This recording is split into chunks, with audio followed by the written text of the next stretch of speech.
Hey, Shadow Killer, evening, sir.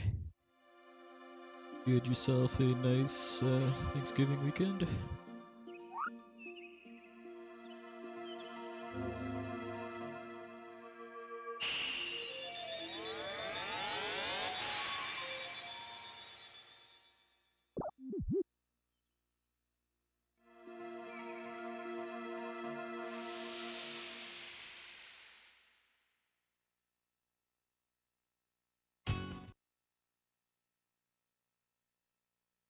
Mine, like, pretty much all holiday weekends for me was nice and chill, just how I like it.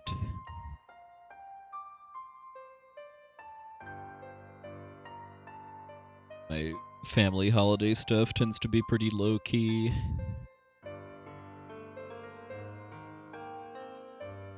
Differences between Legend and Secret of Mana. Well, the biggest one is that Legend of Mana is kind of a more open world type of RPG, kind of like Octopath Traveler. There isn't really kind of a linear storyline that you follow to kind of pick and choose which subplots to follow along with, and then Secret of Mana is just kind of a lot more traditional. Would I ever consider Speedrun the New Game Plus Speedrun? For this game, no. That doesn't look particularly challenging or interesting to me when you can just start the game crazy overpowered.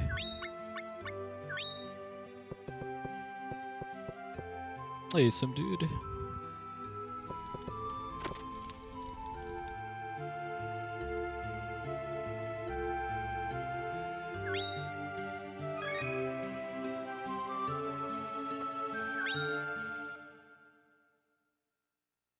If you mean this game, this is a PlayStation 1 game.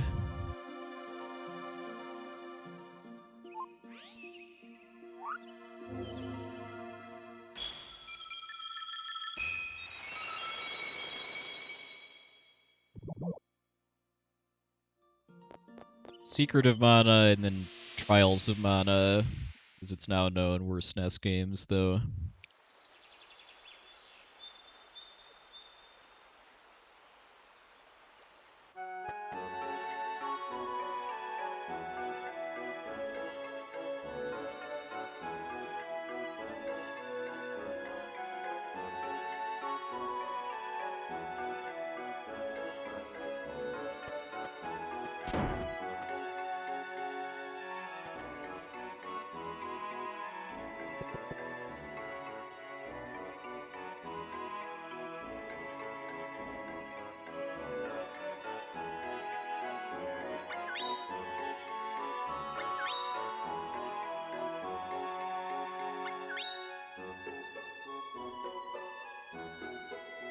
Hey, Greasy Hobolo. Yeah, the save corruption stuff is pretty cool. It's something I don't really have interest in doing myself, but just like a lot of like just really heavy game breaking stuff, I think it's really cool when stuff like that can actually be kind of understood and controlled to the point of actual utility and speedrunning. Hey, Niram, thank you, sir.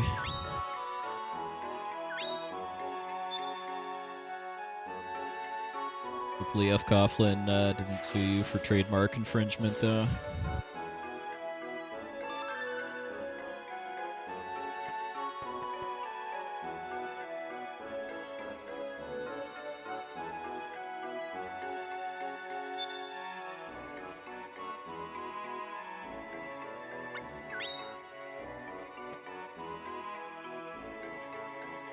Yeah, I actually don't really remember much hype for this game when it originally coming out either.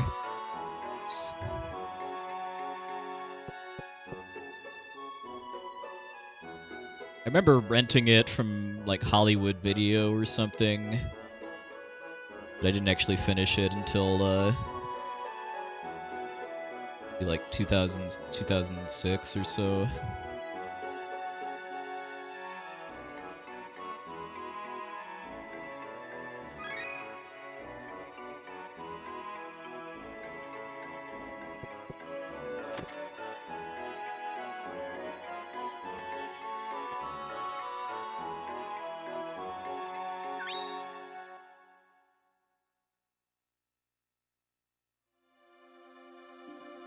Yeah, of all of the things that were part of playing video games when I was a kid that just aren't anymore because of advances in technology, rentals of games kind of not being a thing anymore is what I kind of the most sad about.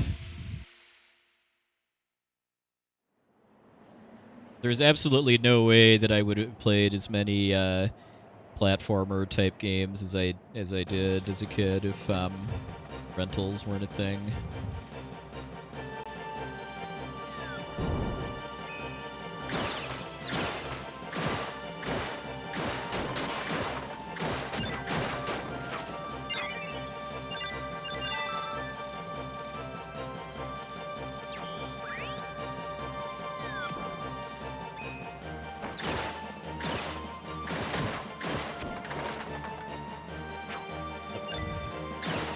Times to whiff my spin. Hey, RPG Chick, thank you, thank you. Hope you had yourself a nice holiday weekend.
Totally fine on sellable items now with all those drops.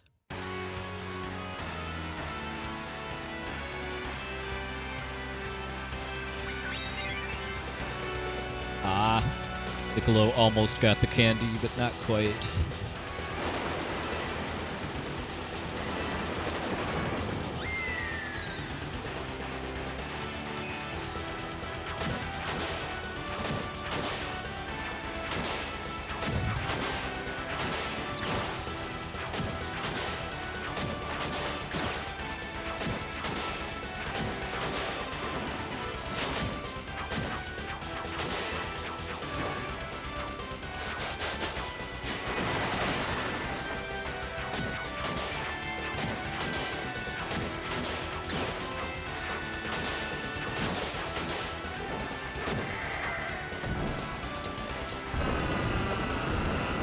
I feel like pretty much every time I start a run, I'm always having to kind of relearn the timing for doing jump cancels with the hammer. It's different than the sword, which is what you use for the majority of the run.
Everybody in the United States had a nice Thanksgiving. Everybody in Canada had a nice Thanksgiving last month.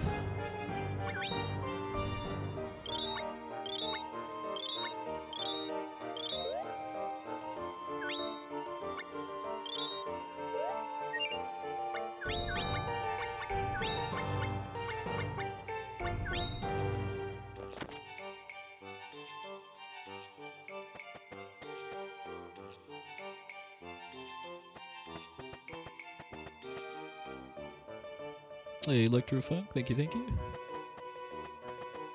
Ah, come on.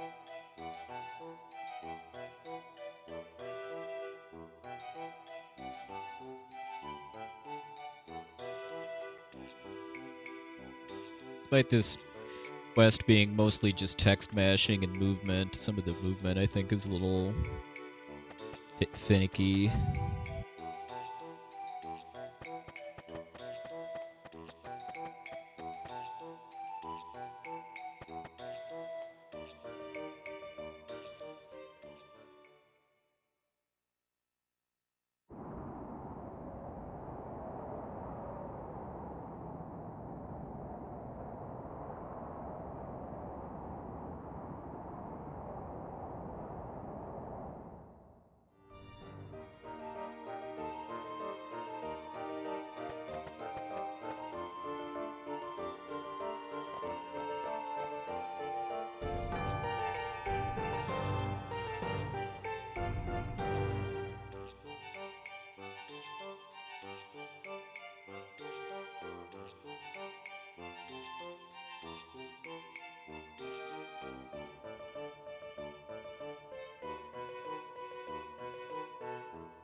Hey, Dark/88, thanks for the raid. Stream was a good one.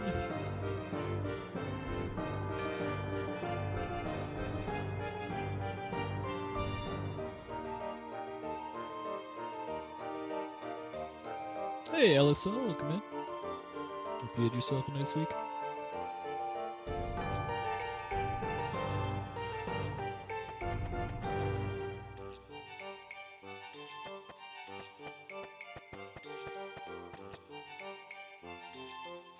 You finally got your tacos too.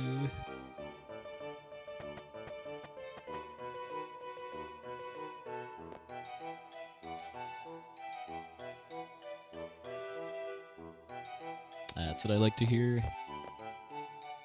Some tacos myself earlier today for lunch.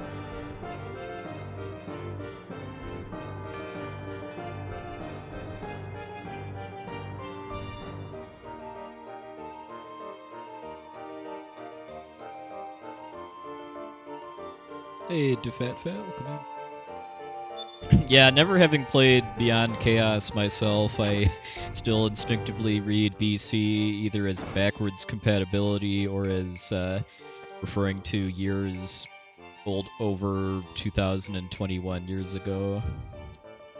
Hey, Ritterstorm.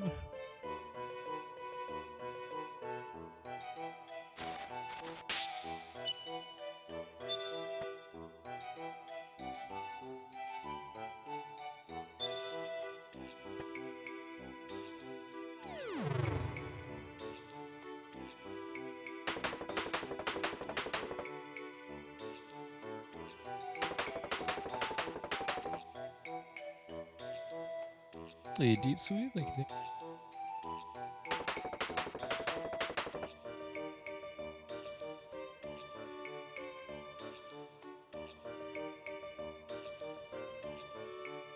Computer-generated monster scripts, huh?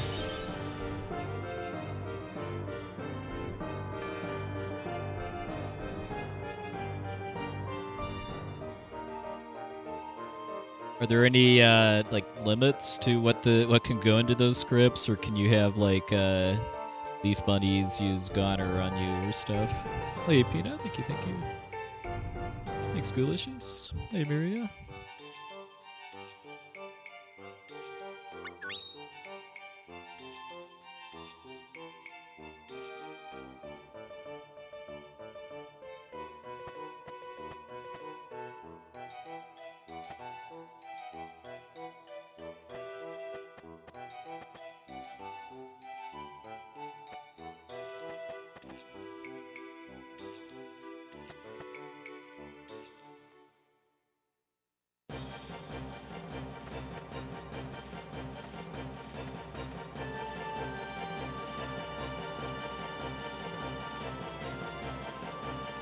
Corner to skip a fight.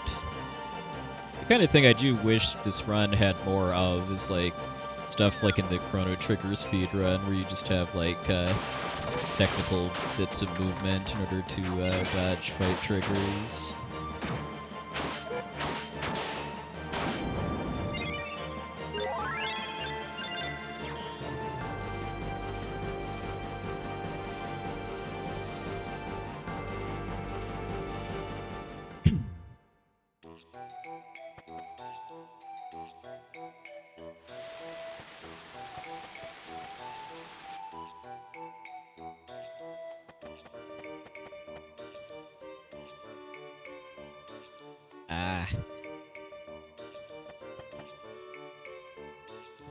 Every run has to have at least one just immediately leaving the screen I'm on because of holding the wrong direction.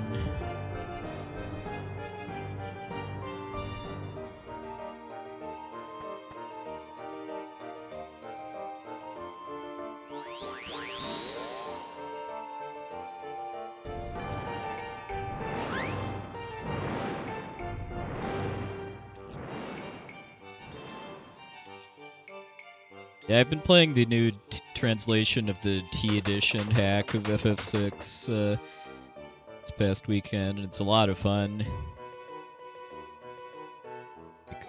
What I like to compare it to is like if FF6 had a final mix like Kingdom Hearts games.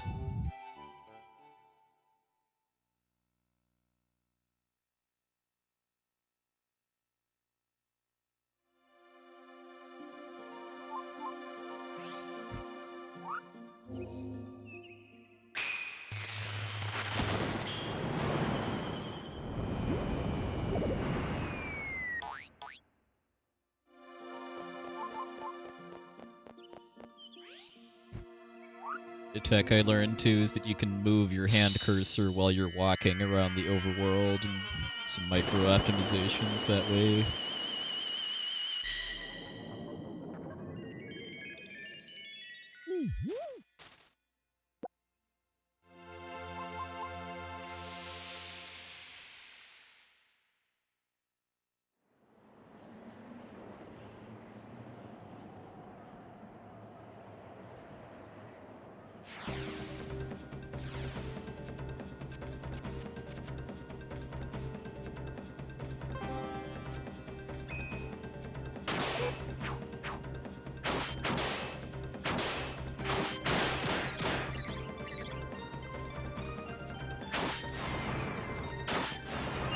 Fight stunk.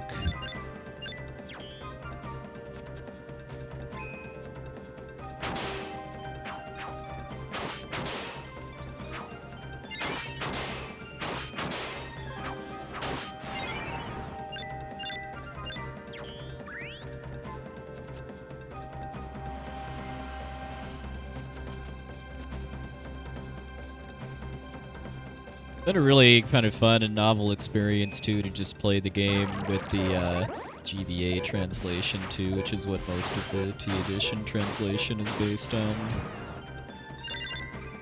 actually played FF6 Advance.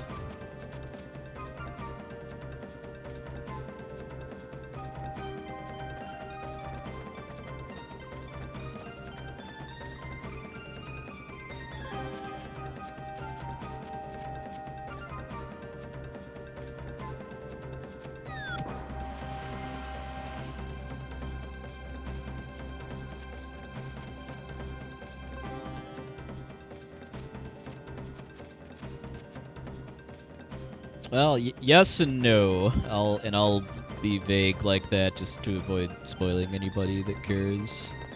But surprises that the T Edition hack has in store, because that's a lot of the fun. Really, a lot of the fun of it for me is just getting surprised by come on, by new content that's added to the main story. Meteor Strike is Suplex in the Ted Woolsey translation. The XY down up.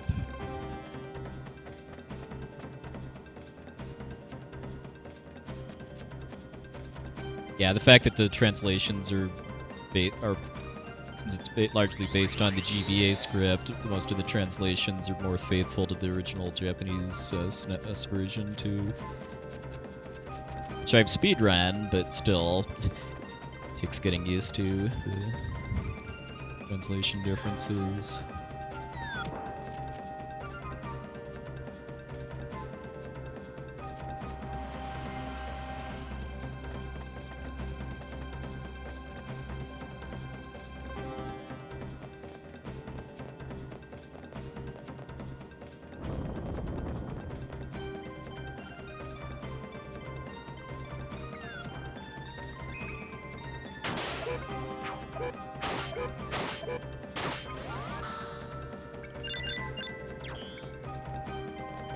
Uppercut does a little less damage than the full power hit, so I do be mindful of that when I'm wrapping up combos. Sometimes I just need to tap a monster to finish it off if I hit it with a uppercut instead of a power hit. The male character's canon name is Toto, and then the female character is Imu, IMU. They're silent protagonists though, so way to rename them. This is the male character. There's no real gameplay difference or speed differences too. I mainly just play the male character right now because I only have visual cues for some skips in one of the final dungeons with the male character's sprite. Use the tip of his hat for lining up a pretty precise bit of movement.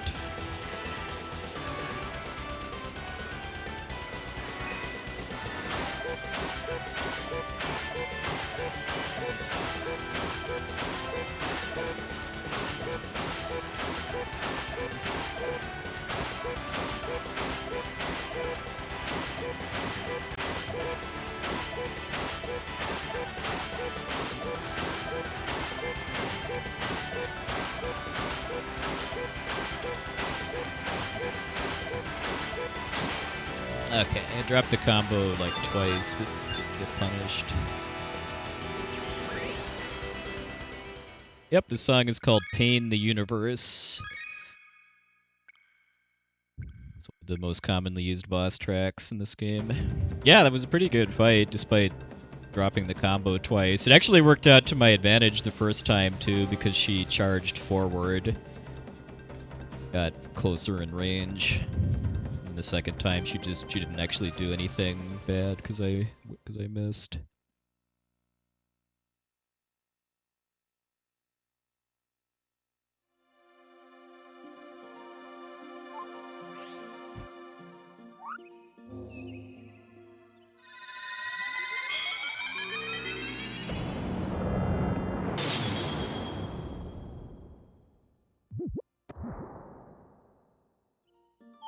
I hadn't had so many issues with the NPCs in the runs, I'd probably be ahead by now. Let's do that Dovula fight.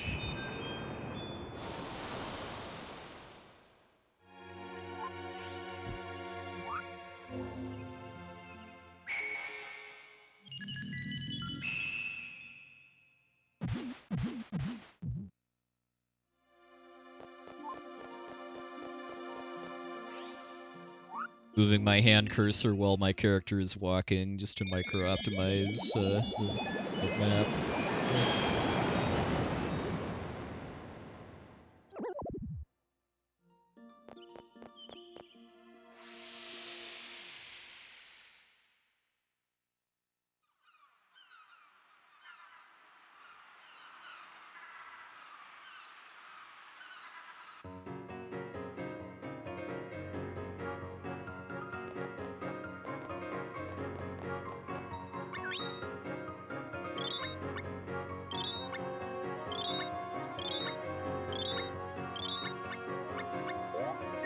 Okay, I thought I wasn't gonna have to do this again, but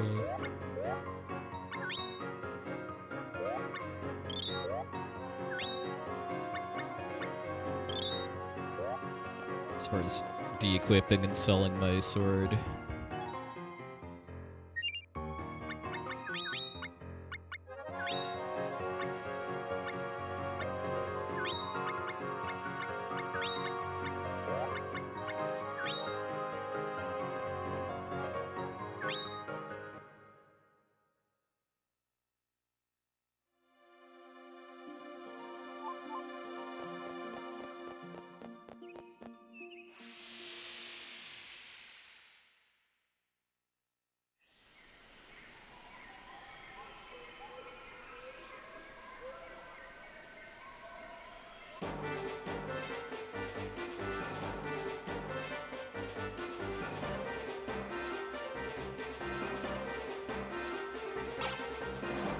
What NPCs decide to do can be a bit of a problem in this quest too, but it's not as bad as Tea Time of Danger.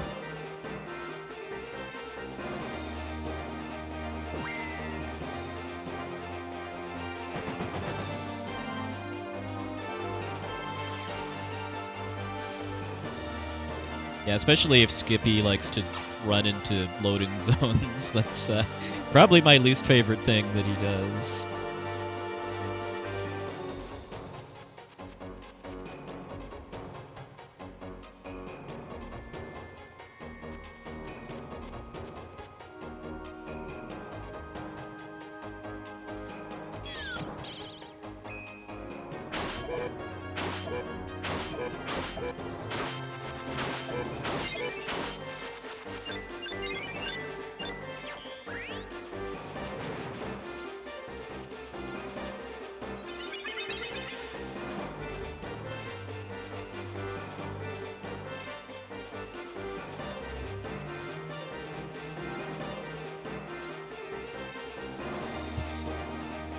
Remembering how the room exits and entrances map together is quite challenging in this jungle.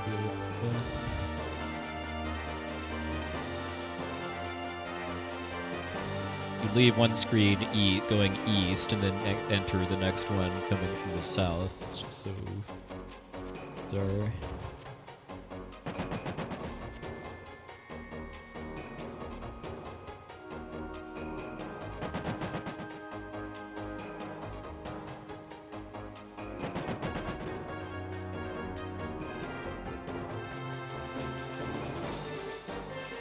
Girly chick?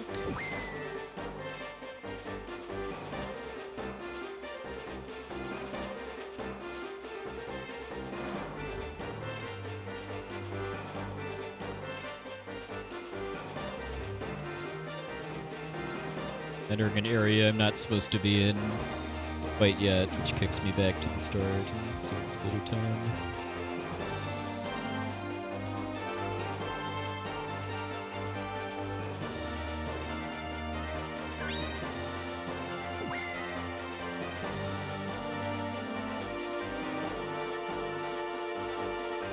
There, got me again there.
It's probably the most difficult fight in this area just because of the enemy spawn points.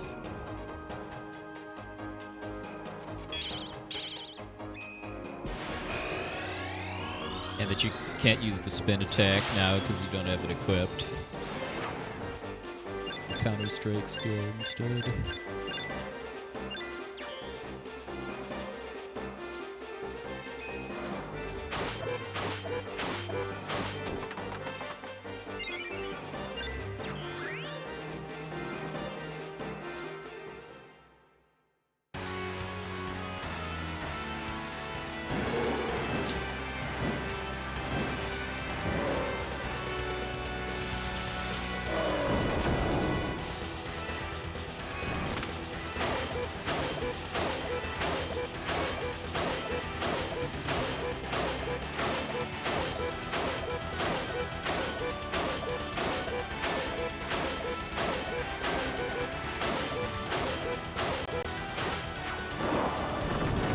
I applied for partner, this was in 2013.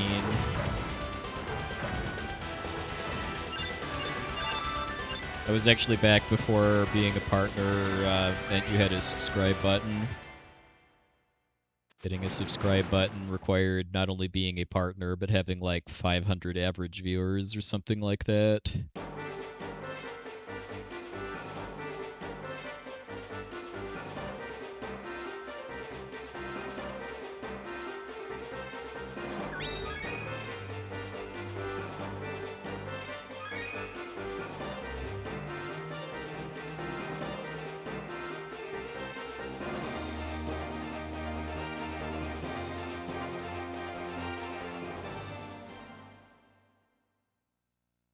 Should save some time here the next time that I actually get it. Don't have to sell my de-equip and sell my weapon to for the Laurent sword. Yeah, I've been streaming for over 10 years actually, since mid 2018 or 2011. I mean.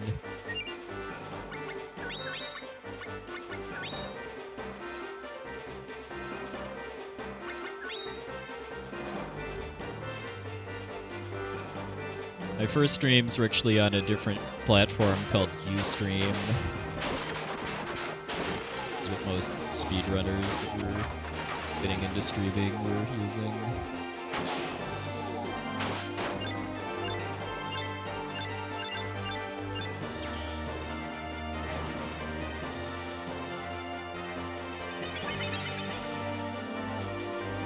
That's Black Rabbite Sunday this year.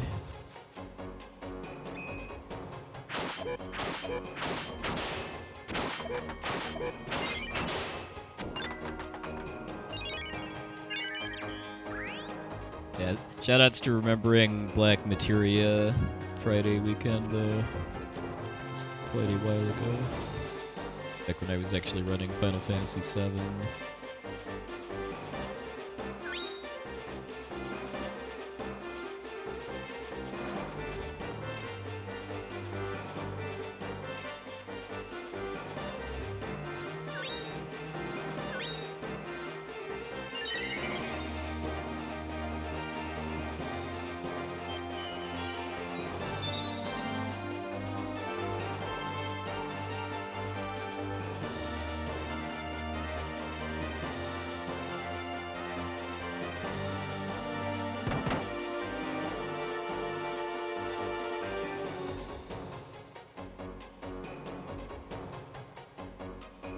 Yeah, honestly, the biggest reason that I applied for partner back when I did was getting guaranteed quality options, because Twitch was doing a thing back then where if you were not a partner, you had to have over a certain number of viewers in order to get quality options.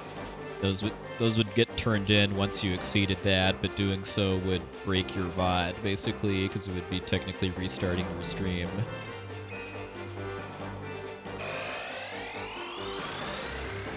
Which is very annoying when you mostly use the platform for speedruns that you want to all be in one video.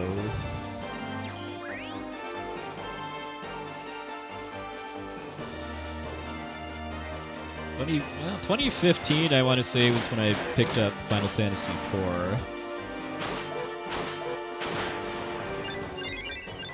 For the most part, I don't really remember, like, what I was doing specific years as far as streaming and speedruns, but I'm gonna say, yeah, 15 is when I got into 4, and then 16 was when I got back into 6.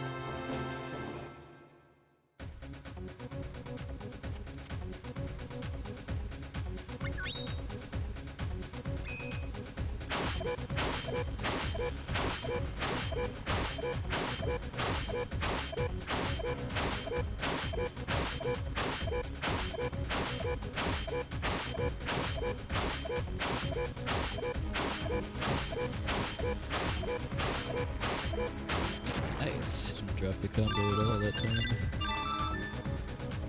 They do better on that fight than on Condobula, both because of being better warmed up on the rhythm and it's a faster kill too.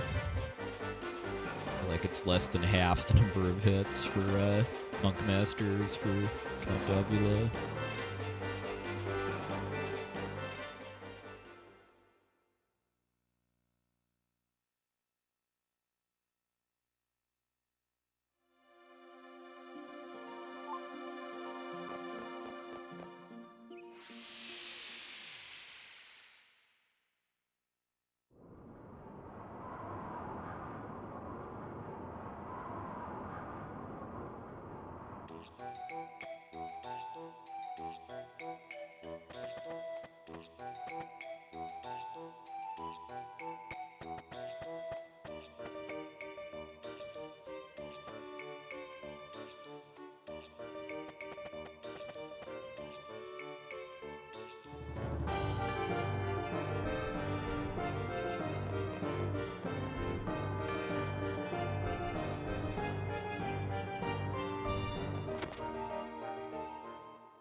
Hey, Quadrupus, thank you.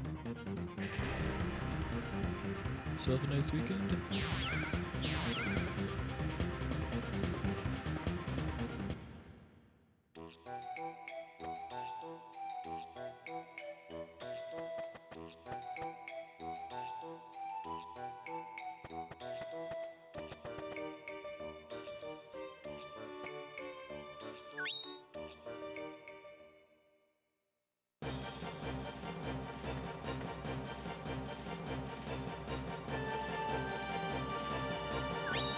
Alright, time for the most random boss in the run.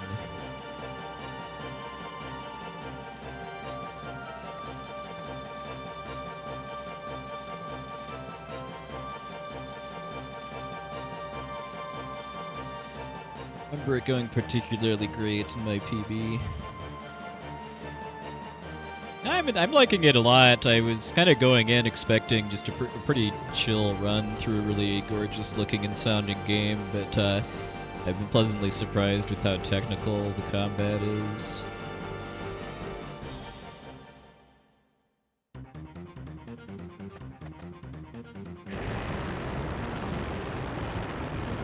Uh, 2015.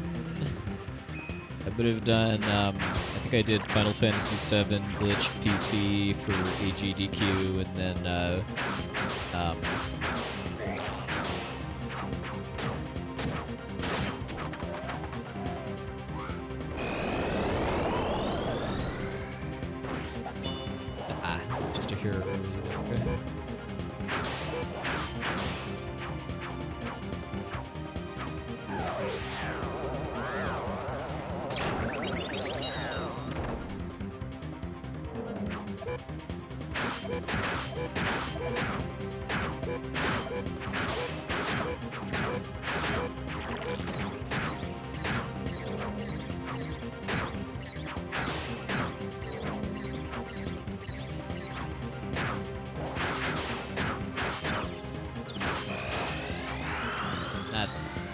Again, not great. Really stung that I missed the T. Just a hair too rude.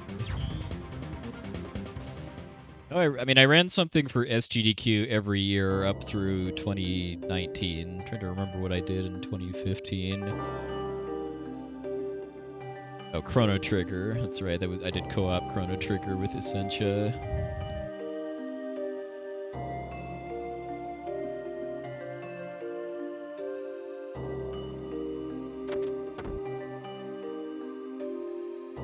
Yeah, I find Spriggan to be the roughest boss in the whole run for this category, between having 4 different STs and the fact that it can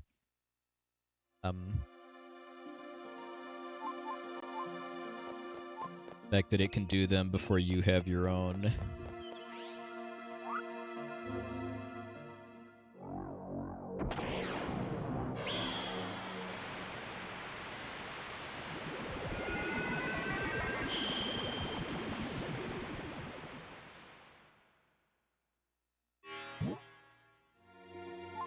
I did do enough practice to figure out somewhat consistent timings for using cutting bamboo when Spriggan is preparing its own ST, but the fact that there's 4 of them makes reacting to, or figuring out which one is coming and then remembering what the timing is, pretty challenging.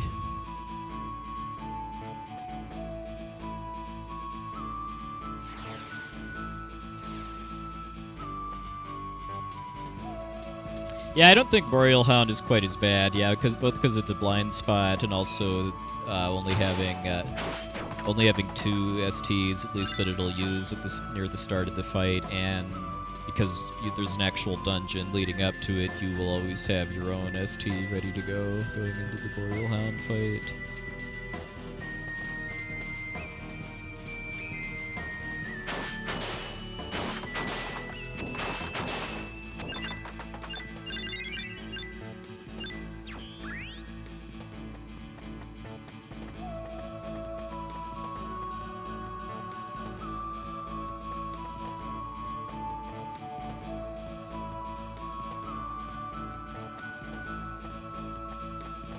Yeah, I've been liking all the love that the Mana series has been getting in the past couple of years with remakes of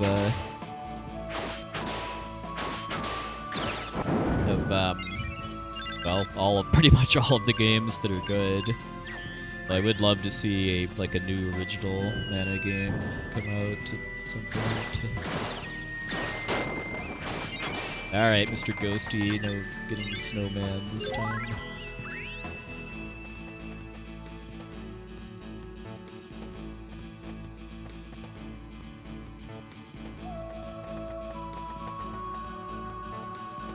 Cost me like 20-25 seconds in my PB getting snowmanned by the ghost.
The hitbox is actually working in my favor.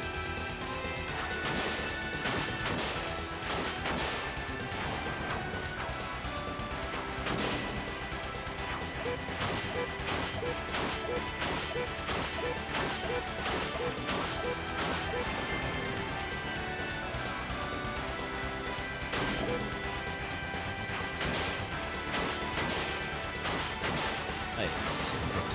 Got two kills without waiting for them to explode. It's a really time save.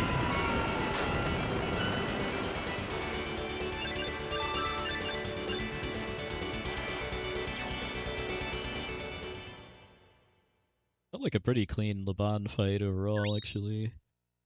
Other than taking longer than I theoretically could have to actually set up the combos on a couple of the hits.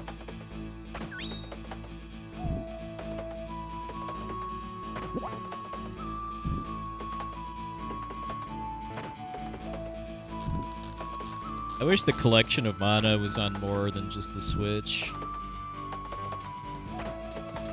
Glad that the collection of Saga / Final Fantasy Legend got on Steam recently.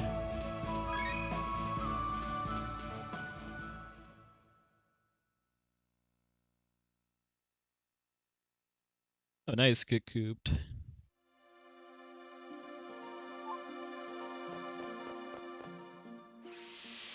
Yeah, agreed, Quadrupus, just because it's a primarily execution-based fight. A lot of kind of touchy elements to it.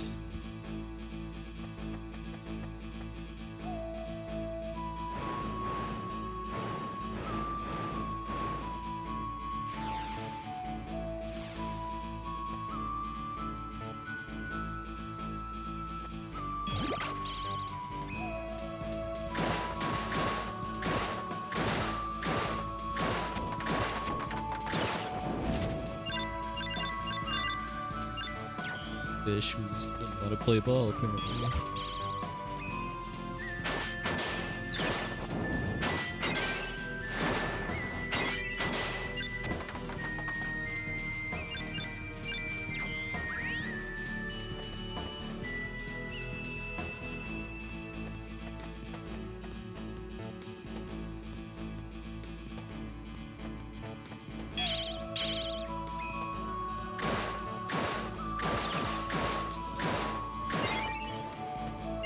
Yeah, I haven't been running this game that long yet, but I have had some instances where the first redhead just does not want to, or just absorbs a bunch of hits without detaching.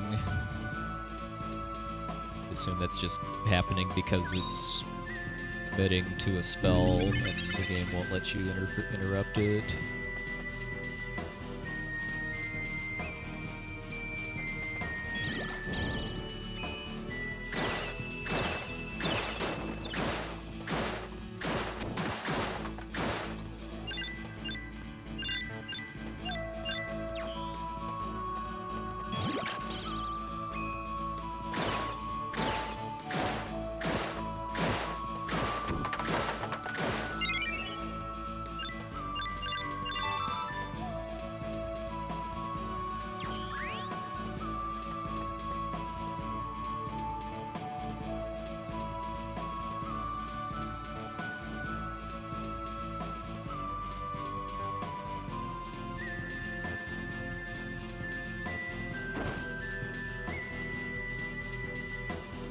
Should make a clip of just a weird enemy death I had in my one of my last runs, where I think it was like a fishman on Leucemia just jumped up into the sky and then exploded.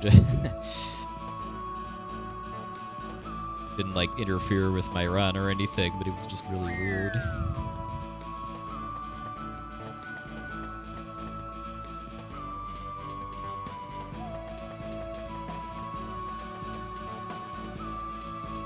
I'm guessing what the Bone Dragon dungeon, that kind of feels like weird stuff could happen there between you having a pet and having to like touch switches and stuff.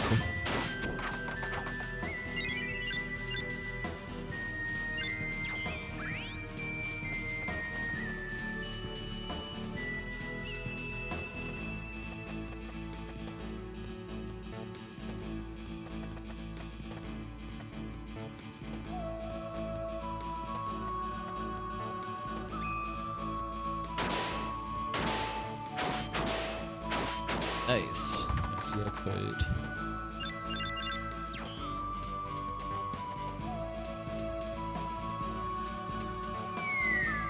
Yeah, I know Acrovator, I know, is a big meanie jerk sometimes. Hey, D7, thank you.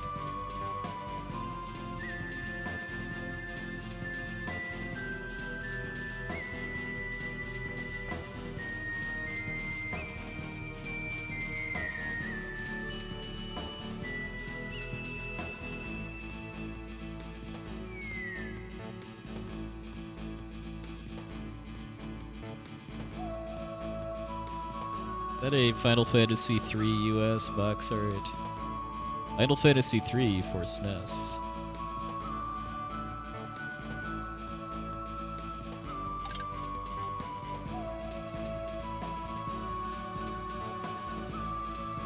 Not honestly sure which box art I prefer to, just because the Japanese box art has a lot more on it as far as like Magitech and castles and stuff, but US one has the Moogle and some nostalgia too.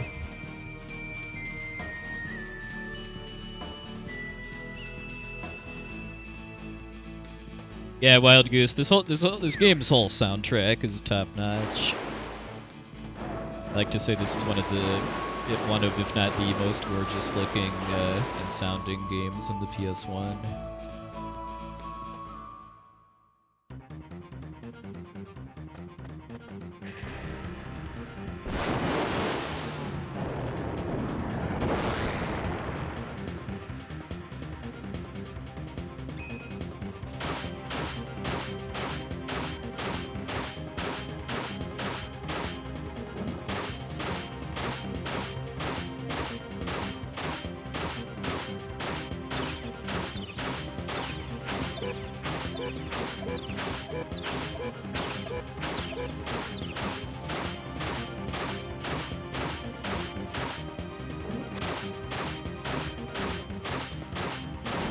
Nice, good fight. I dropped like dropped it maybe like twice or so, but then the eye didn't teleport out. Hey, Patrick. Well, the nice thing about this run is that it's short enough that I usually do 2 runs in a stream.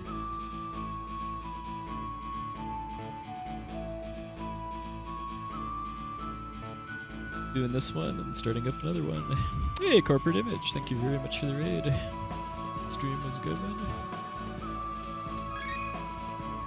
Oh yeah, whenever I get around to Dragon storyline, sure. I'm gonna have some fun with Draconis' hitbox. Or lack thereof.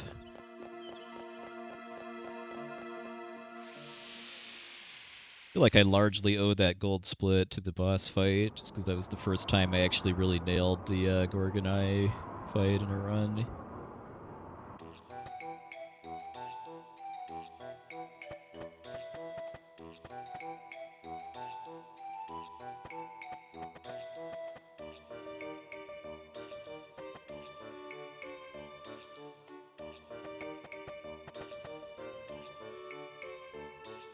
I did also change the order I do some of the quests too after watching the new record for the HD version.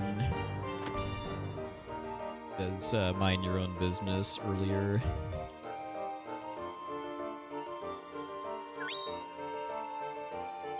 I do wonder if just that change in the route affected the split times too. Hey JPO, thanks for the luck.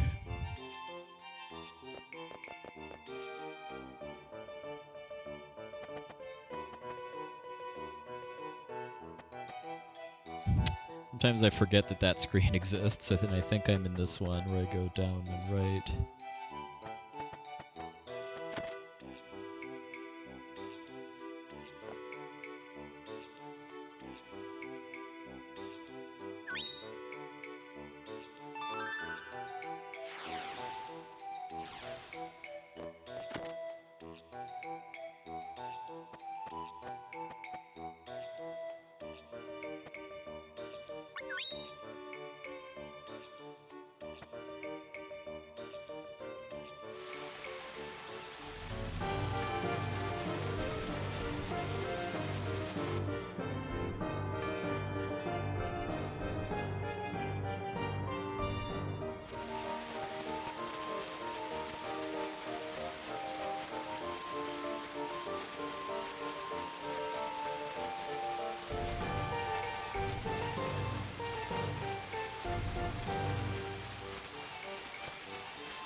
Yeah, crypto lol. Crypto 101. I don't think there's really any duds in this game's soundtrack, except for maybe the Pet Ranch theme. That kind of gets old after listening to it for more than like a few minutes.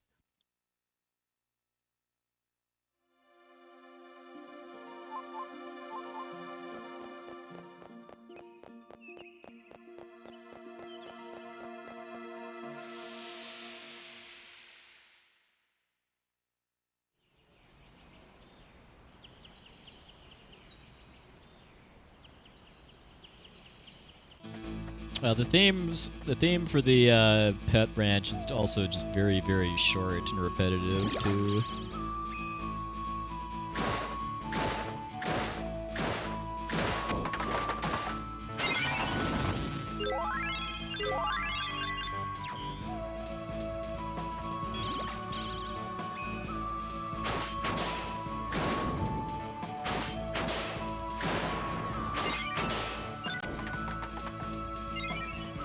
Yeah, oh yeah. It's especially hard just in games where there's meaningful RNG too. Like in this game, I'm sure with like trying to manipulate boss levels, there's cases where, I mean, if you get lucky, it's not really going to be worth the time investment. I'm just running this game for fun right now.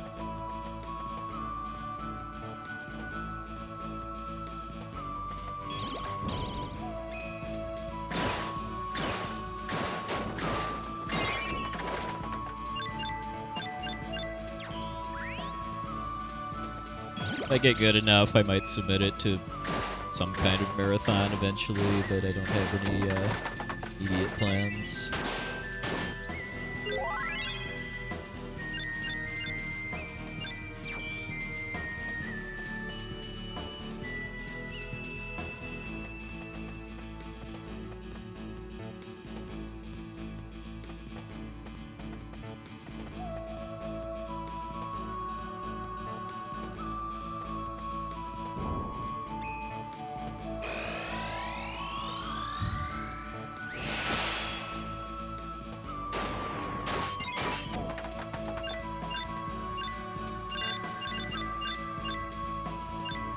Saw that coin hiding behind the tree.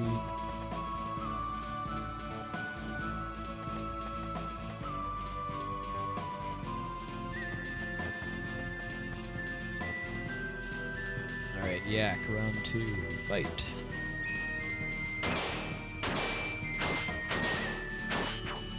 Nice. Oh, not nice. Ah. Got the 1 HP left. Yeah, there's this pillar of fungus and leukemia that seems like it always ends up having experience crystal hide behind it.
Oh yeah, so many of the fights in the Mana Sanctuary are kind of rough just because of the map layout. I know exactly which basilisk you're talking about too.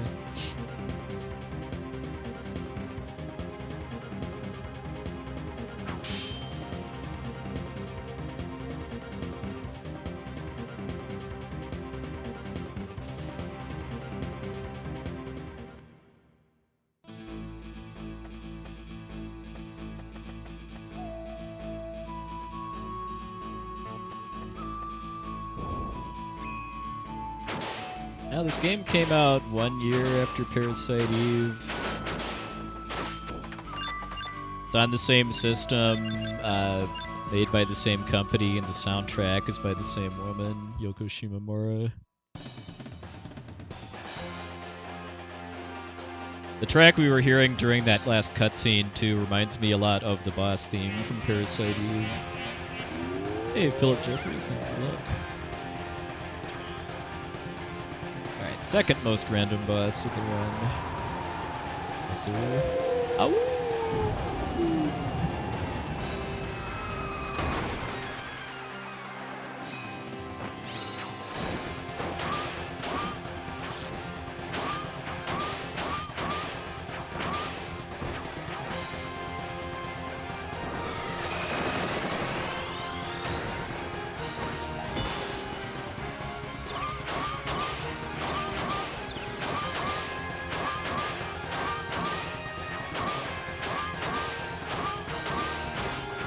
Nice, good fight.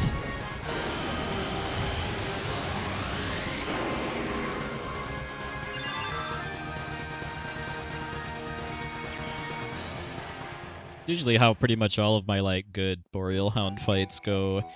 I guess minus the dancing around at the start.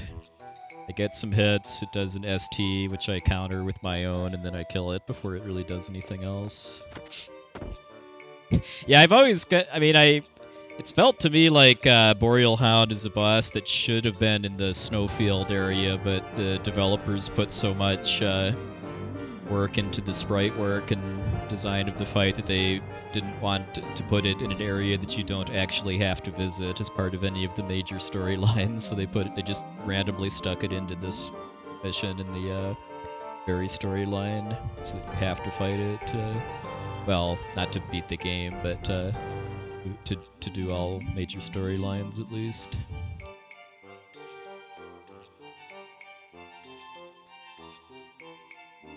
This might be another gold, although I never remember. I always underestimate how long this cutscene actually takes, though, after a Boreal Hound fight.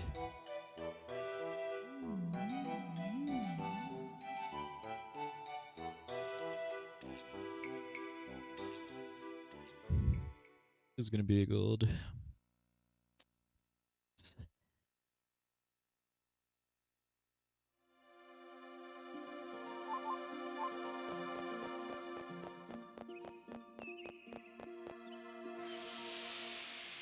Minute and a half, yeah. Sounds about right.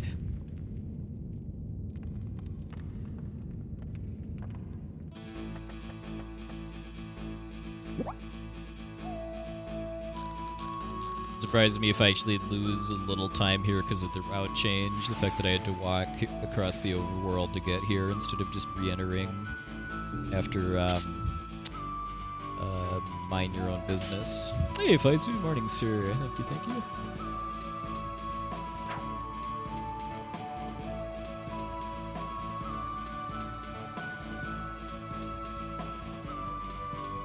This quest does actually have some pretty cool lore about the characters for the Faerie storyline, but we can just fail it and move on with our lives.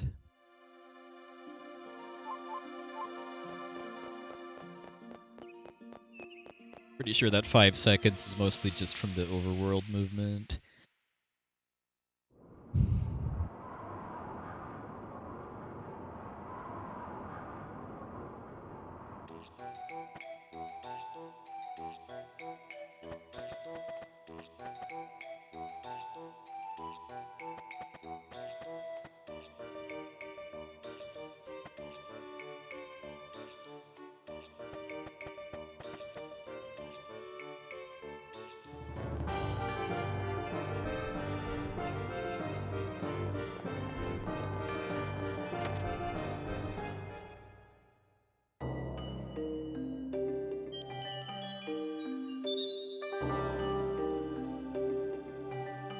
Yeah, that's honestly one of my favorite things about this game, as far as it's how it was designed as an open world RPG. That there's continuity as far as where NPCs are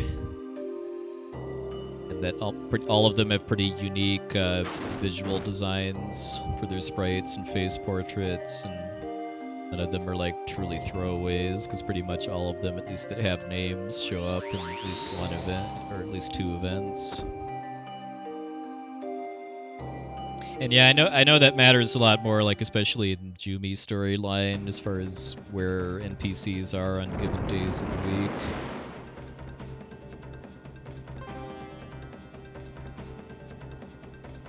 Like you need to not have the principal be in his office in order to steal a key out faster.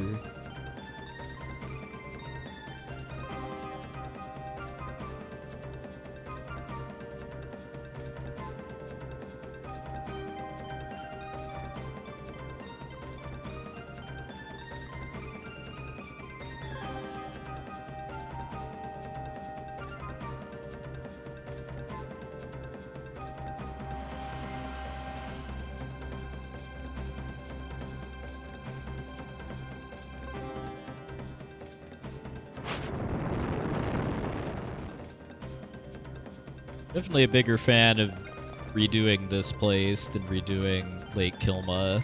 It's because you're way stronger now than the first time you came here. But to kind of wreck this series of fights that was a little more intense the first time through.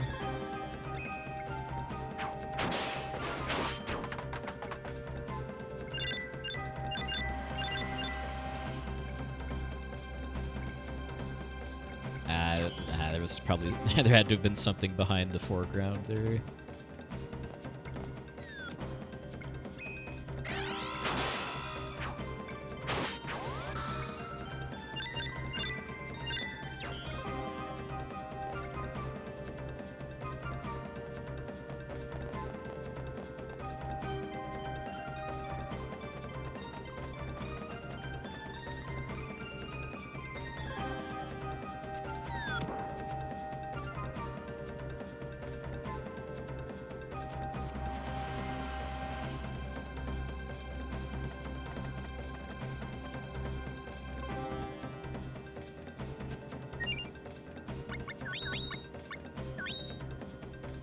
With the almighty counter-strike ability for the next boss.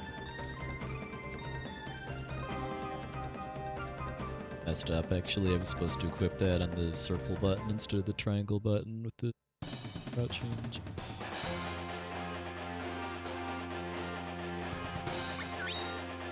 Fix that.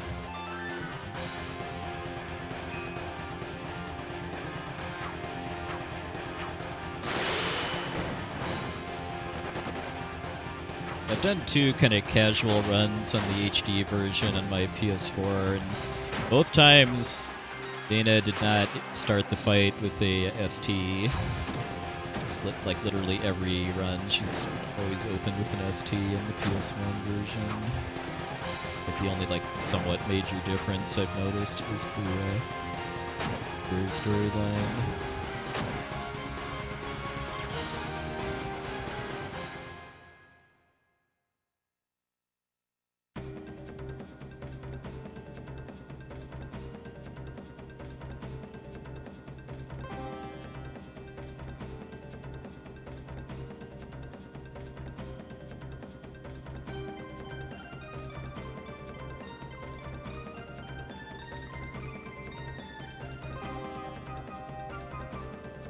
This is a gold too. Yeah, I'm definitely not gaining time here with that Dana fight.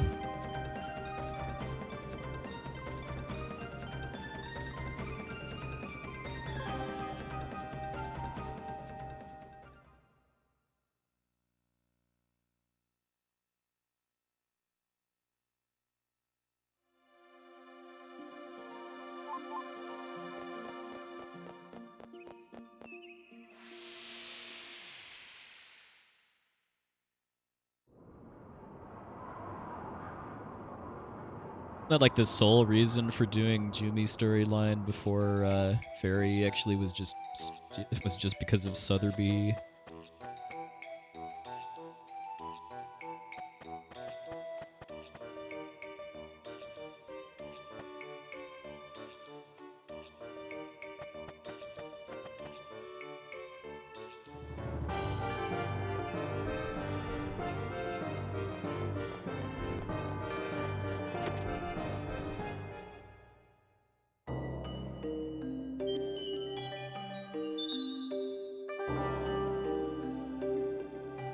This is where we find out important lore that you don't need like a legendary sword or spear or something like that to put an end to a world-devouring dragon. You just need to give it indigestion.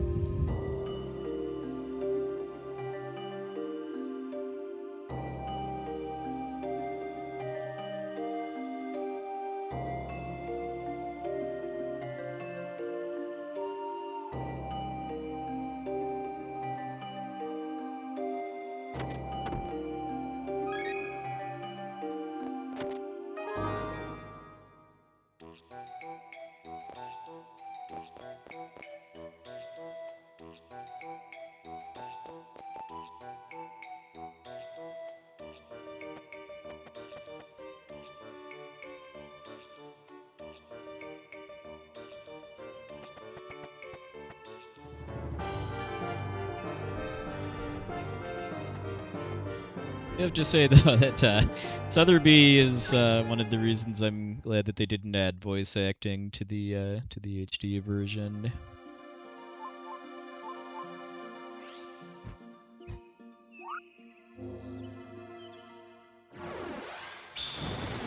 Pretty sure it would have been like Charlotte from Trials of Mana all over again. Hey, Tepidino, come on.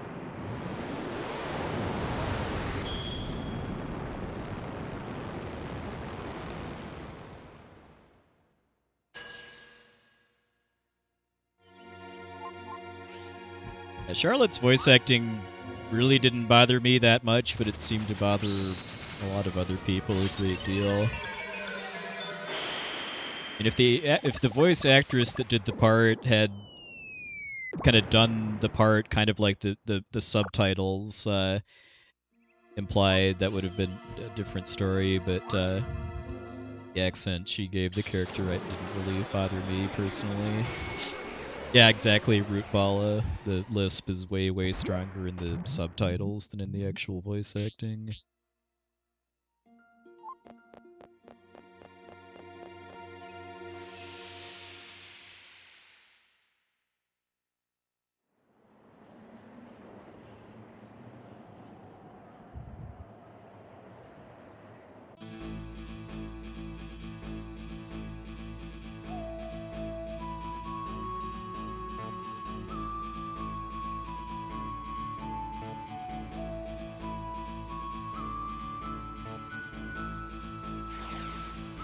Hey, Elda. Thank you, thank you.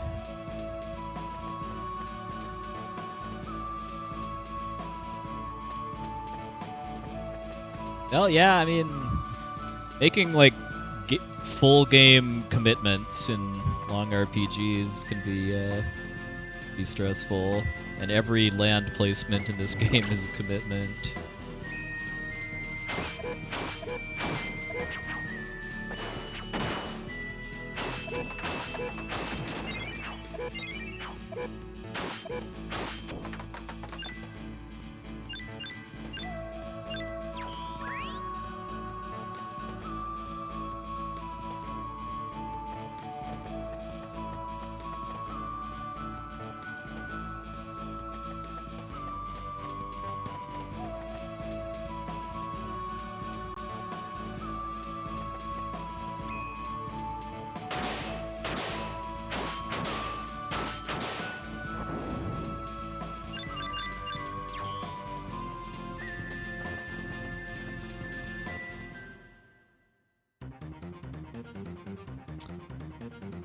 Oh, nice. I started playing I Am Setsuna a couple years ago and never finished it, but I do want to get back to it and finish it at some point. I just love the really unique visual and musical style for the game.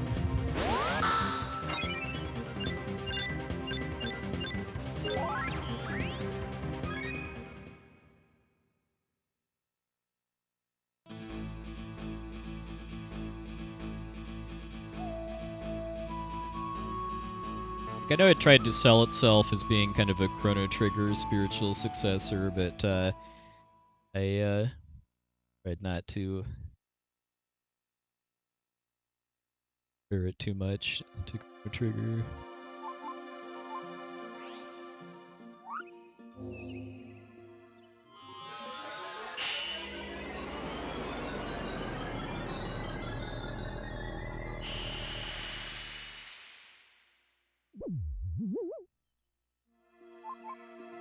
always think Geo looks like a fried egg when it pops up.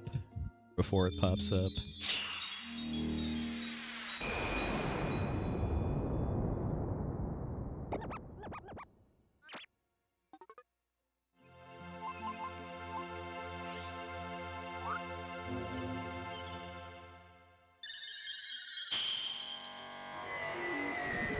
Yeah, I haven't played Zodiac Age yet, but I did play original FF12 when it came out.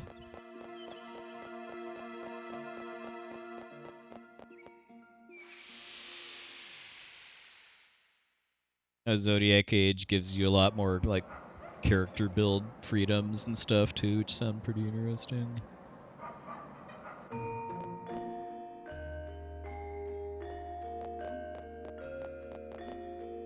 I would expect if I was ever into MMOs, I probably would have enjoyed FF12 more than I did, though, just because the kind of overall style of the game is a lot like an MMO. I mean, I haven't played Zodiac Age yet, so if, that's just kind of the impression I've got. But if that's not correct, I will certainly defer to somebody that's actually played Zodiac Age. Hey, welcome back, Kim Lemur. Time for some good dub-dub.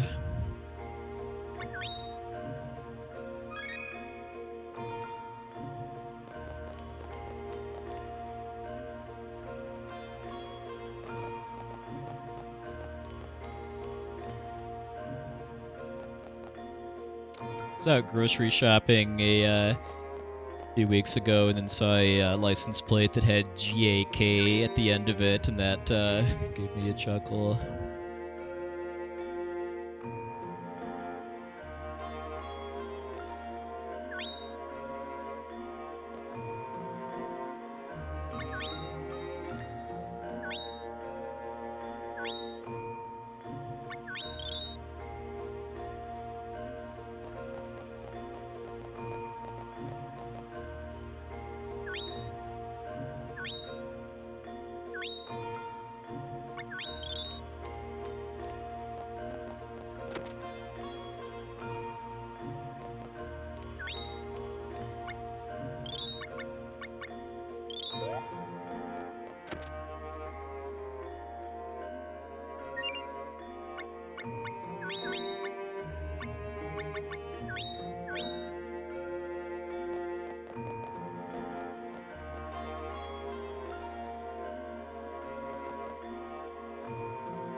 Two different dialogue. Oh, really? That's interesting.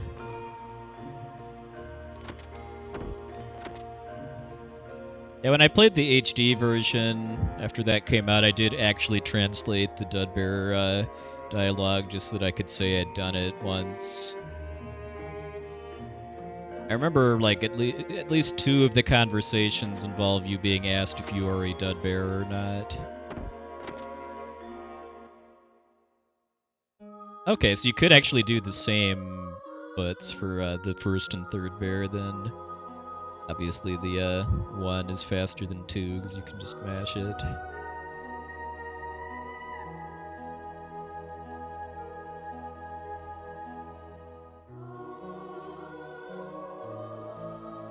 Oh yeah, asking if you like Dudbears or not too.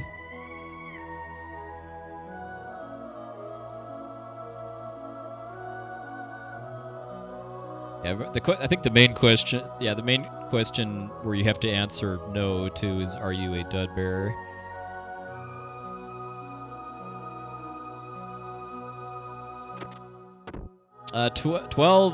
12 takes place in kind of a similar world to Tactics, but the actual game is not very similar at all to Tactics.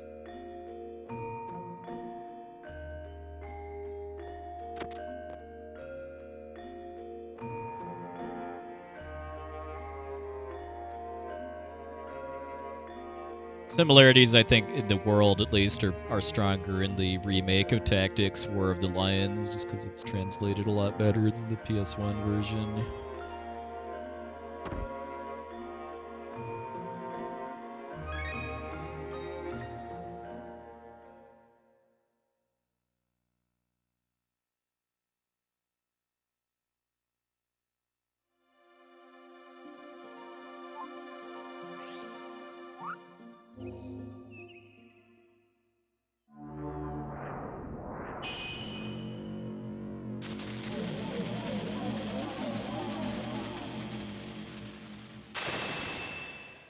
Original Tactics was also Evilise, yeah.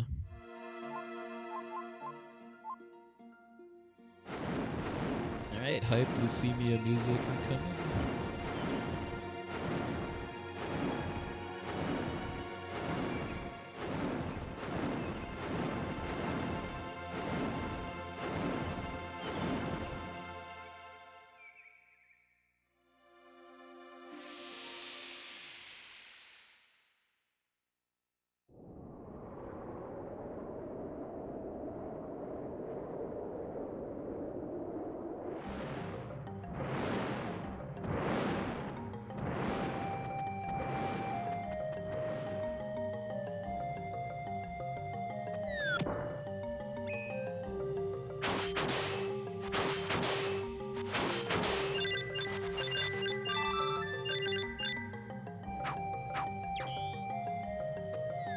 The spin strats help with the snacks.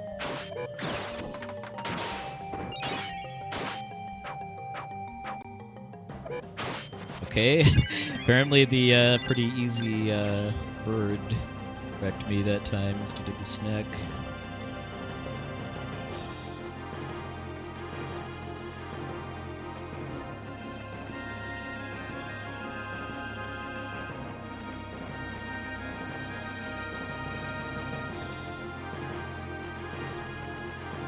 Fork screens I keep forgetting exist too, like I go in expecting to be here, where I'm just running straight to the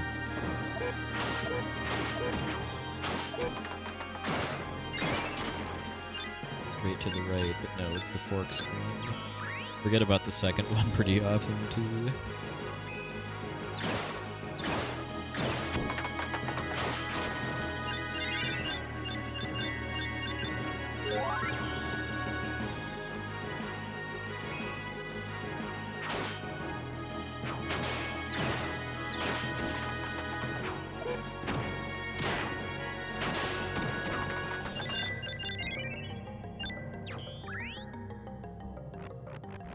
Sakamoto certainly can do the kind of epic sweeping musical themes well, kind of like the Dragon Quest composer.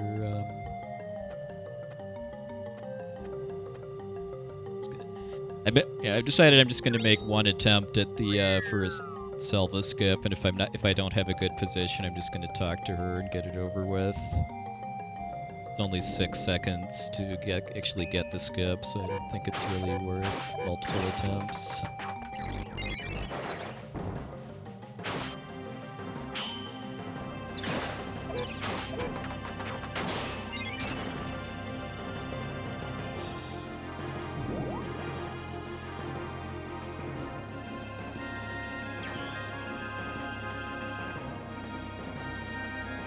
Alright, that went pretty well though.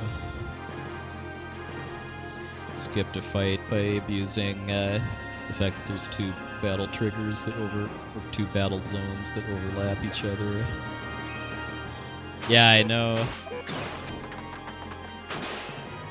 That's one of the coolest bits of tech in the whole game, if you ask me, the Leucemia battle skip.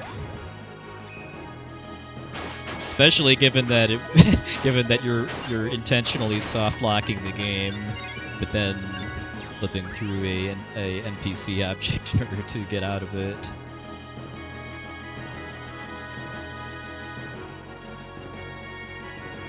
Again, I forgot about the screen. Thought I was in this one.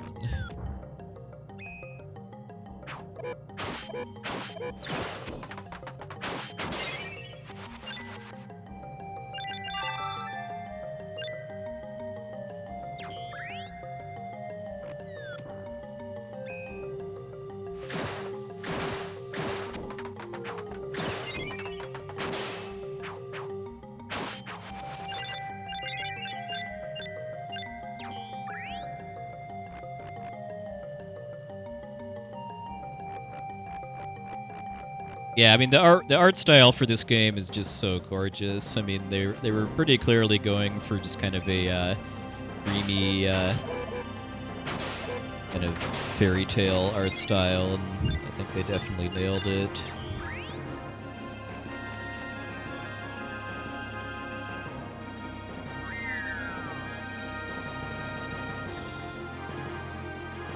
Fortunately, that skip is way easier than the first one.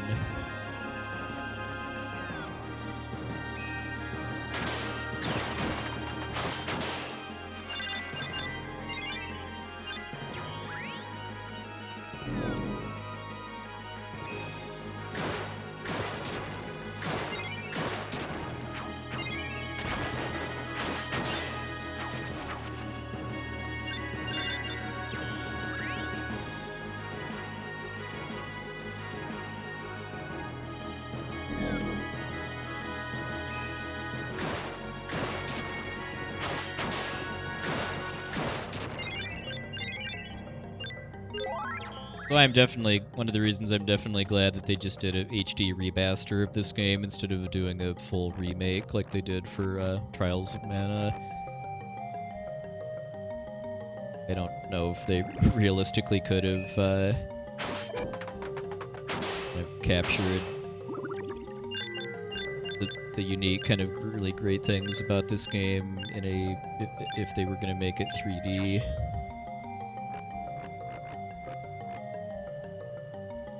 Oh yeah, I mean this is just such a really creative set piece for a dungeon area in an RPG too. The fact that you're inside the decayed shell of a dead worm.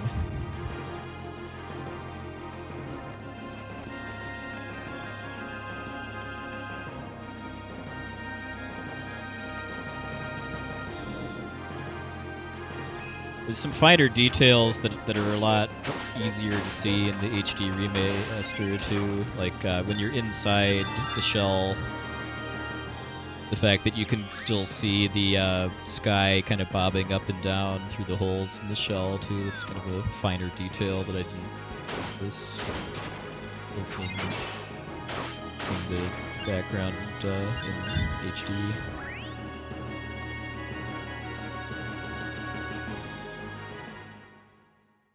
Hey, Ralphian? Yeah, definitely.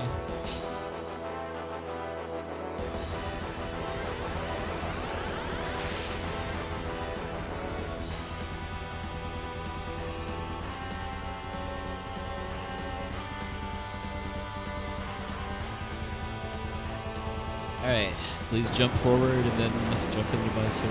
Let's keep rolling.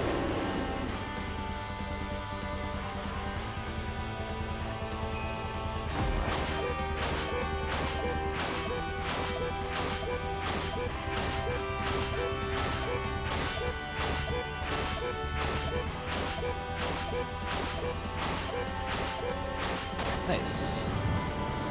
Having really good luck with the quick kill lately, just waiting for him to come to me basically, and then setting up the power cancel combo.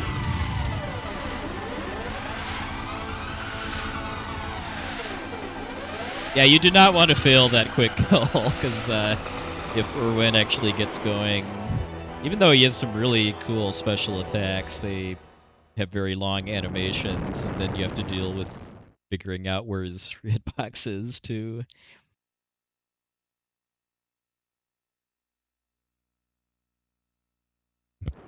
Especially because when he starts using special attacks, he pretty much always does them in pairs, too.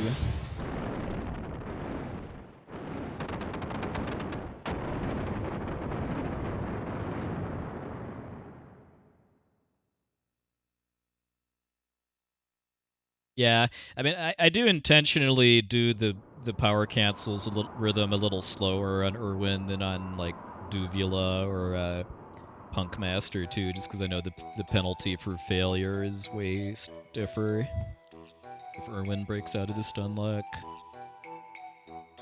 But and you also don't have to kind of keep the combo as tight for him to stay locked down too, because their combos on those other bosses usually result in them getting away. Alright, have a good night, Roadystorm. Thanks for stopping by.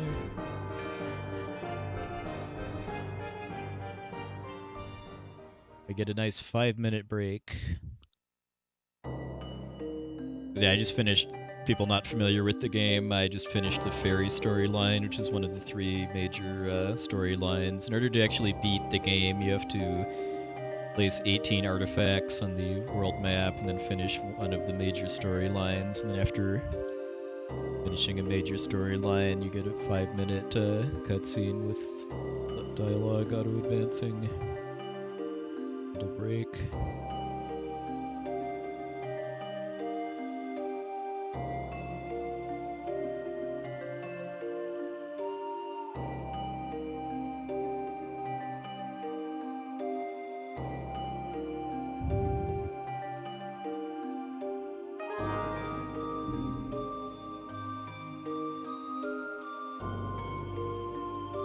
Right, so still a ways away from finding out what this split is, but feel like I should save at least a few seconds just from slightly cleaner fights, getting a quick kill.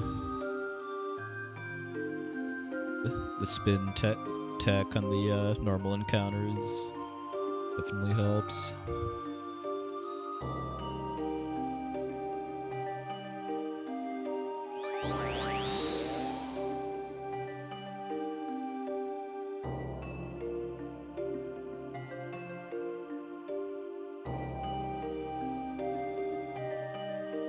Most of the longer games that I've ran have some opportunity to take a break if you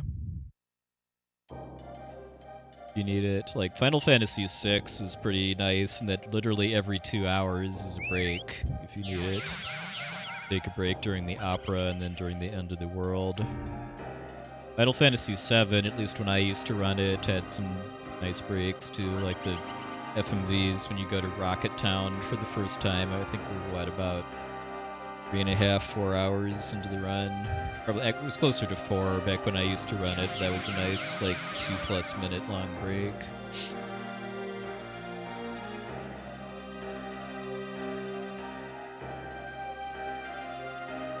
Yeah, I mean, yeah. Poisoning of Doma, but that's not really that long of an input break.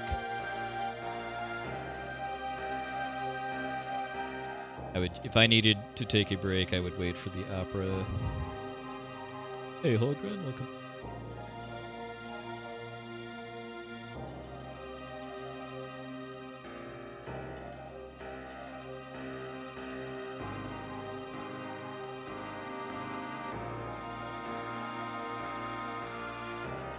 Oh yeah, if you put a if you put something on the controller that gives you like a 1.5 minutes or so, just because text during battle, during cutscenes that are in the battle UI, the text auto advances just if you hold the A button.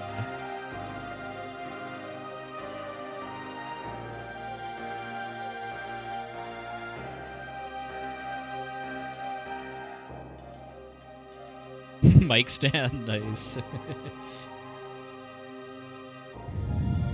I don't really need to take that many breaks even when I run longer games, as long as I kind of plan accordingly, like not drink any soda or whatever leading up to when I do the run. Just water. I don't have to like dehydrate myself or anything. Just not drink soda is usually enough to.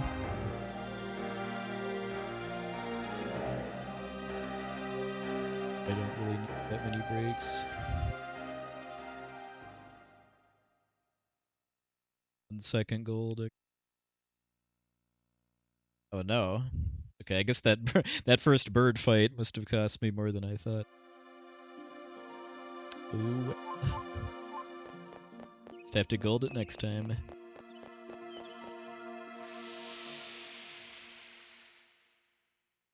Might be able to get a 149 with a solid endgame. Oh yeah. I don't drink beer myself, but I do. Beer does pass through you fairly quickly, as I understand it. So yeah. would imagine that likely requires a lot of breaks. PC remaster for this is already out as of June, I want to say, of this year.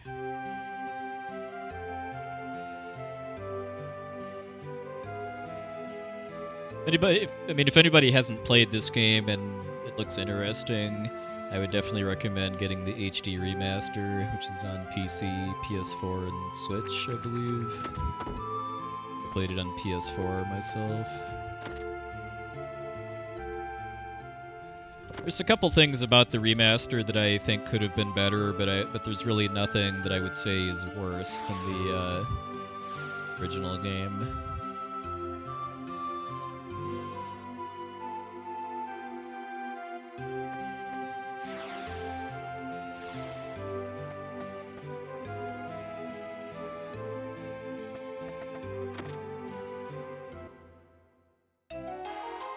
Yes, absolutely, Faizu.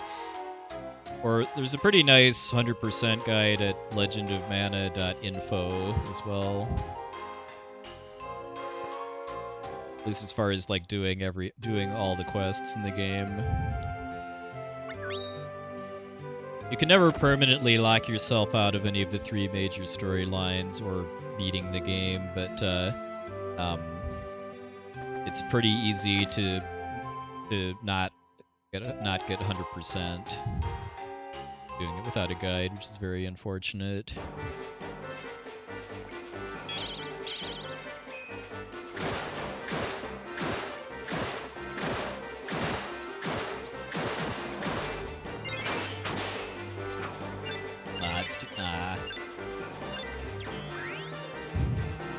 Does de novo make the game slower? I know it causes some kinds of issues with games that have it.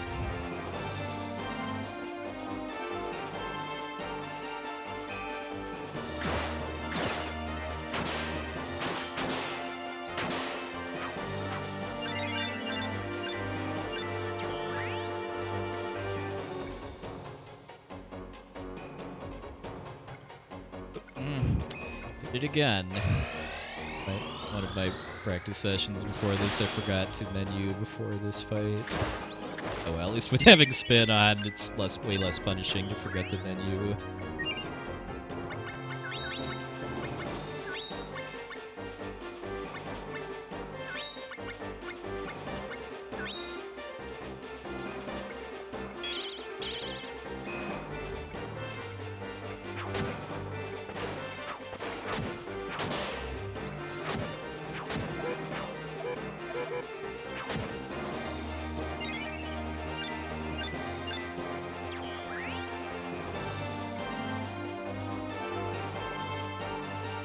Yeah, I barely even know what de novo is, other than it's just some kind of like copy protection software that's used with their games.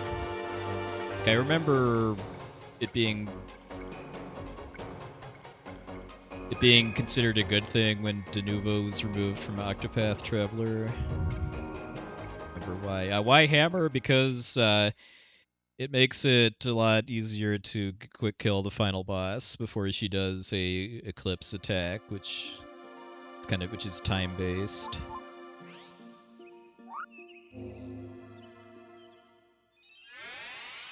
We use the sword for the majority of the run, I want to say, just because the rhythm that you can swing the sword is kind of optimal for getting stun locks and a lot of the bosses in the run for Faerie storyline.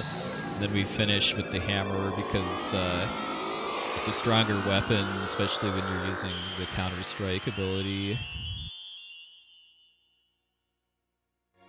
Makes a big difference against the Mana Goddess, the final boss. I've actually been playing the new T edition hack of FF6 lately off stream. I'm not planning to stream much of it, if any, but I might, when I get to like super bosses and stuff, maybe I might stream some of that. Yeah, I don't really have any like plans to run FF6 again, at least like in the near future. I'm sure I'll get back to it again, but there's a lot of other games that I'm feeling more interested in running right now than FF6.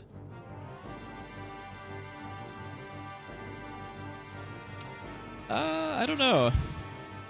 I haven't played any of the Pixel remasters yet, actually.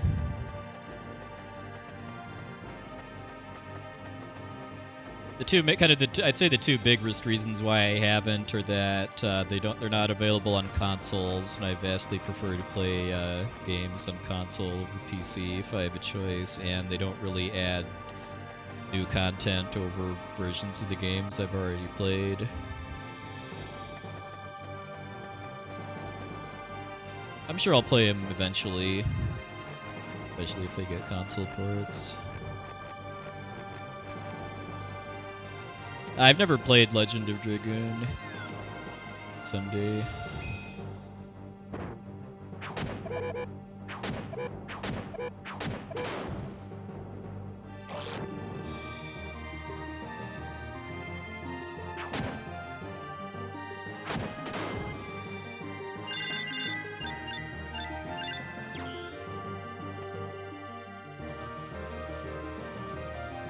Yeah, like this isn't. There's a version of this weapon that's used in the in longer categories, all storylines that I like to call the Killer Croquet Mallet.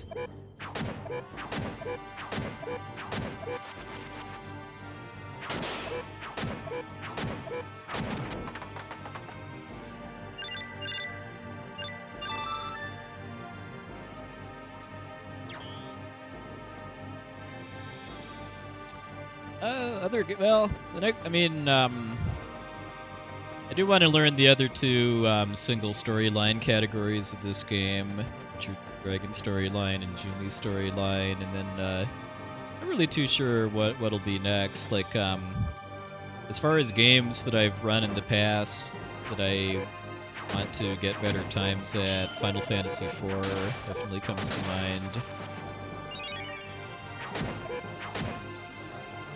Get a better time at the no stairs glitch category of the US version, and then do some more runs of the Japanese version glitchless, of which I've only done one run to date. Oh yeah, I've definitely enjoyed listening to the Pixel Remaster soundtracks. Amazing.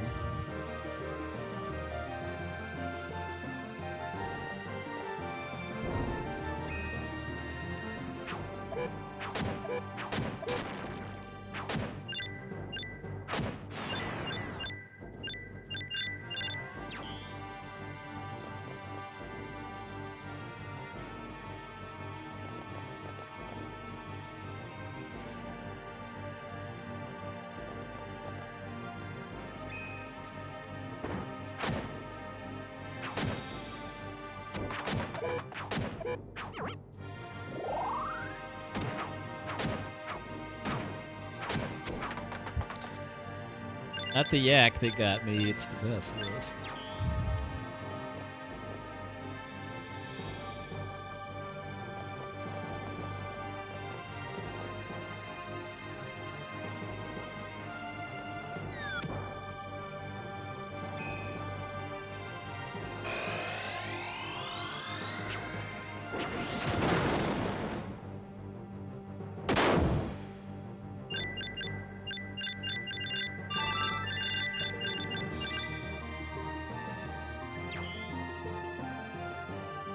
No, I haven't speedrun Trials of Mana, at least not yet.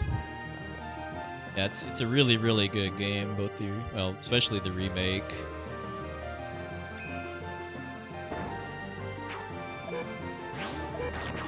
Some do.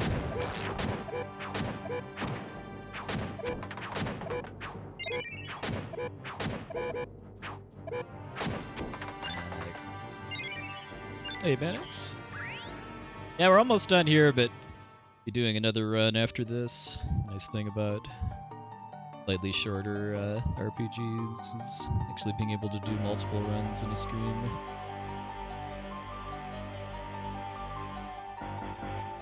I'd be able to squeak out a 149 here if I really clean that is, so that 30 seconds. Let's see. 25 actually.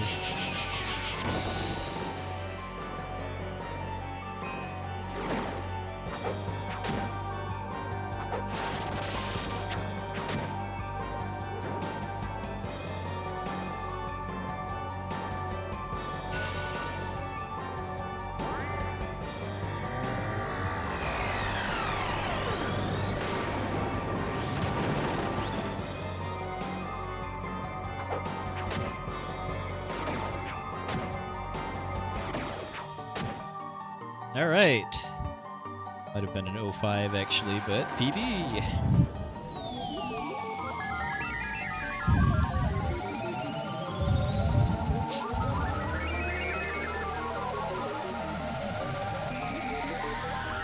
Yeah, we're getting there. Only 7 seconds to go.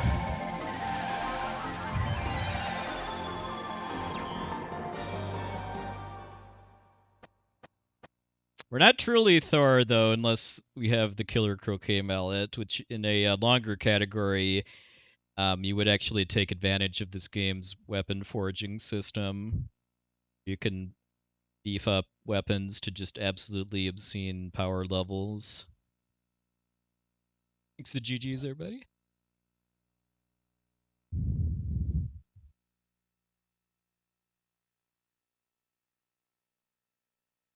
Yeah, in a longer category, you would build a weapon that can kill most of the bosses in like 3 hits or so. It's not worth it in a single storyline run just because of the time cost. You have to sink into the forging. You don't get that back with the amount of combat you actually have to do in a single storyline run. But for a longer category, it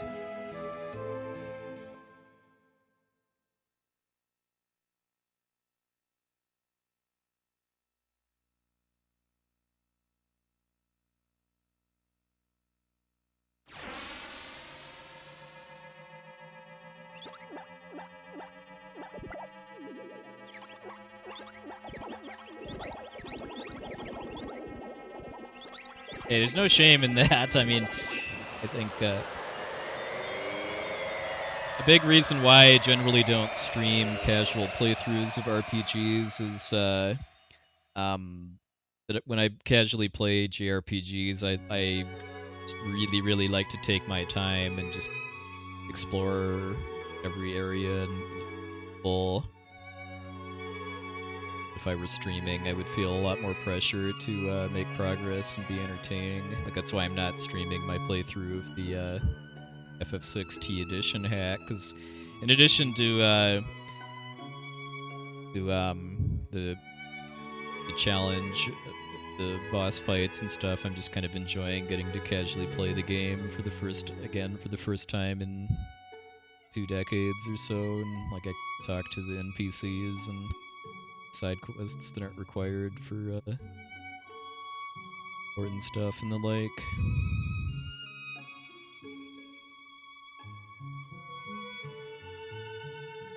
Yeah, congrats again on the new remaster Faerie record too. Watched that earlier today.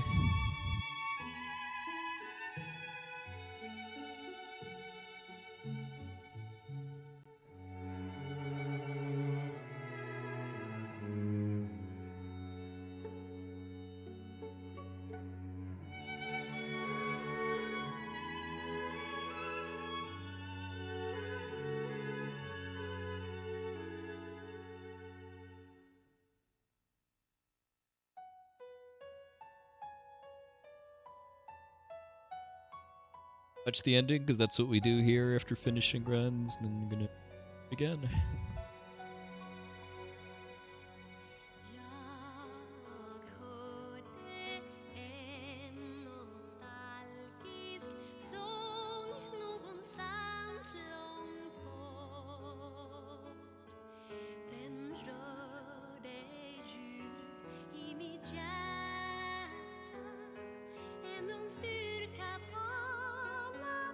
Yeah, there were a lot of PS1 era games that I just missed out on because of being busy with school. Like Xenogears, Legend of Dragoon, Breath of Fire 3, Legend of Legaia, Grandia, those all come to mind. Thanks, Ralphian. Oh yeah. Yeah, PAL regions didn't get a lot of love for golden age of RPGs, that's for sure. Fortunate. Because yeah, I remember reading when the HD remaster of this game was when there was PR and stuff for it. They made note of that. This is the remaster was the first time that Legend of Mana was released in PAL regions, which is pretty cool.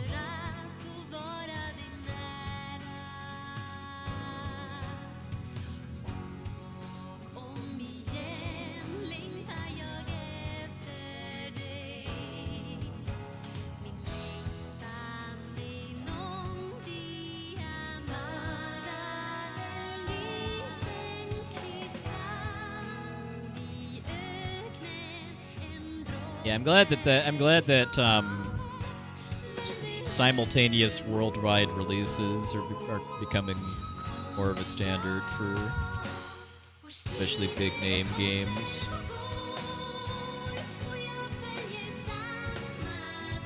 It's not like it's not a thing anymore. Like back in like the NES days or so, it was literal years between like Japanese and North American releases for a lot of games.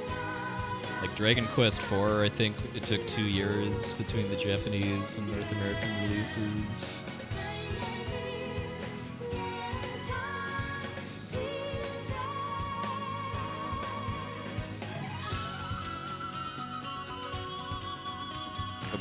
Brazilian viewers, interesting.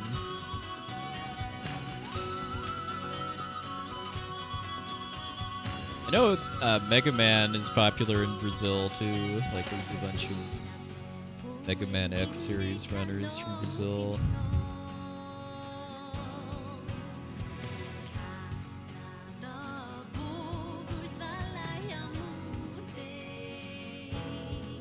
Oh yeah, avoiding spoilers. Yeah. Like the first game release, I kind of remember being like very consciously aware of the kind of the difference between the Japanese and North American releases was Kingdom Hearts 2, just because I remember seeing some like, and that was still before YouTube was a thing, but there were still just some like gameplay videos and stuff for the Japanese version being posted and online. I wanted to watch stuff, but not too much stuff.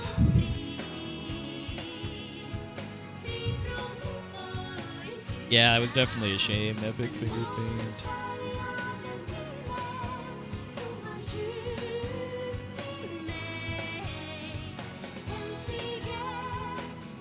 Like, I didn't particularly enjoy Dragon Quest VI when I played it on the DS, but maybe I might have enjoyed it better if I played it on the SNES and had like actual nostalgia for it when I got a DS port.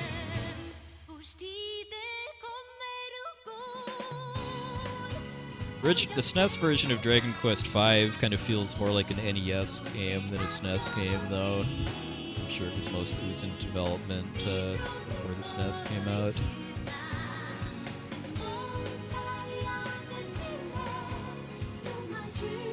Oh God, yeah. I mean that's why I don't have any plans to stream playthroughs of games where I would like really care about spoilers.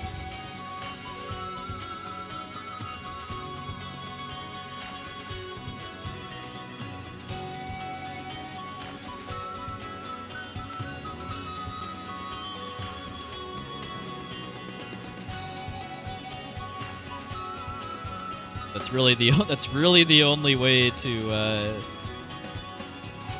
just guarantee that you're in total control of your first playthrough of a game is to do it yourself.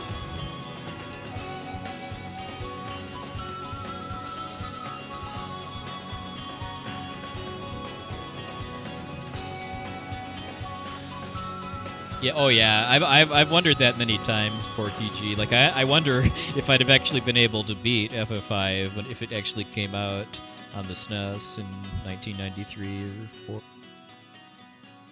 Because the first time I played it with the translation patch, I got stonewalled really, really hard by X-Death.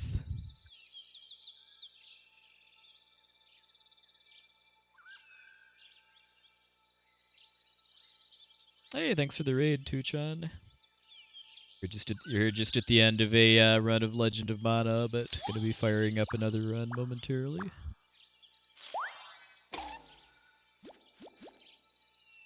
Thanks again for the raid too, Chan. Hope you're... Oh, yeah, if you actually have a Suikoden 2 disc, that thing is definitely worth some money.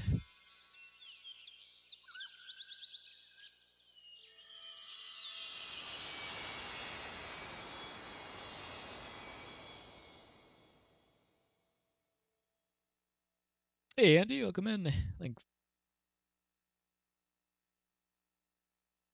Fire up another run momentarily.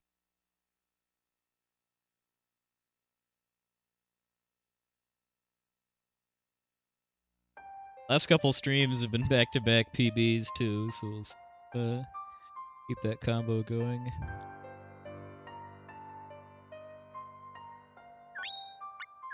Another 2-hour flat in game time, 'cause it's pretty much always exactly 10 minutes difference.